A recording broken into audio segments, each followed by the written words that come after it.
Immigrants in this country, in my observation, follow a bit of a bimodal distribution. You have those who are better off and those who are worse off, and that's not by mistake, that's by design. And so what we have is privileged immigrants and unprivileged immigrants. Any other problem?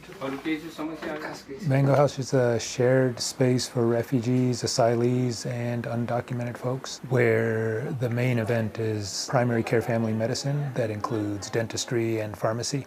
I'm from an immigrant background myself.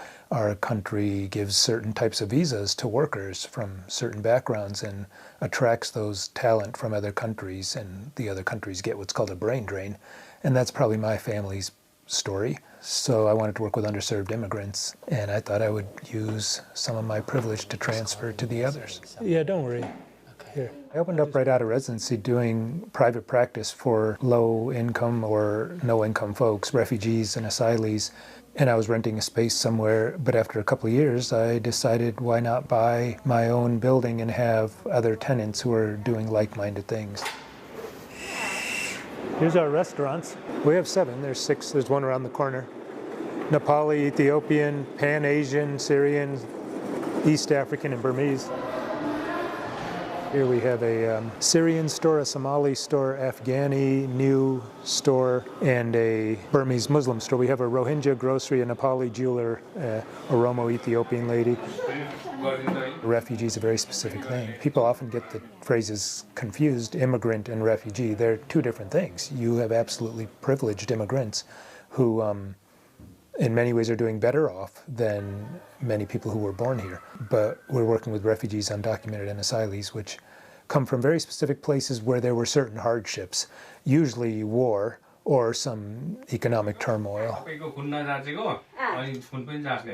don't require any appointments here, which may seem like a pretty basic thing, but it actually makes their life much easier if you don't have to call for an appointment. You don't need a phone. You don't have to worry about what time the number 15 bus is going to get here on Colfax. Often they bring a helper person, maybe to help interpret, but to help them figure out what they're going to do next.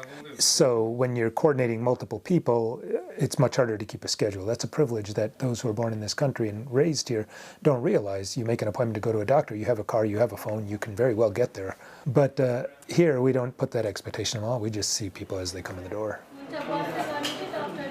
Folks who maybe wish to be more culturally competent can start by going to those places. And I don't just mean coming here to have food. That's a good first step. But there are other ways to immerse, whether it's the living or working or schooling or playing. And inevitably when you do that, you're going to feel a little bit uncomfortable. But that's the whole point. If you're trying to increase your cultural competence, you're probably not going to feel comfortable in that area. You're going to be suddenly the opposite demographic, the minority.